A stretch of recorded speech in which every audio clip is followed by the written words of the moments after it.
Hello, Motu Patlu courier सेवा। अरे नहीं, मोटू पतलू कुरियर सेवा नहीं बड़े भैया, मैं खुद मोटू बोल रहा हूँ, क्योंकि हमारी कुरियर कंपनी बोलती नहीं है, हमें खुद ही बोलना पड़ता है।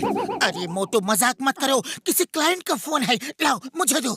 अच्छा ये लो। हाँ जी, मोटू पतलू कुरियर सेवा, मैं पतलू बोल रहा हूँ। मैं मिस्टर मूर्ति बोल रहा हूँ। एक ही एग्जीबिशन की जगह तक मूर्ति लेकर जाना है जल्दी से, क्योंकि वहाँ मूर्तियों का कंपटीशन चल रहा है, बेस्ट स्कल्पचर कंपटीशन। तो देर नहीं होनी चाहिए। नहीं होगी, आप चिंता न करें। तो पता नोट कीजिए।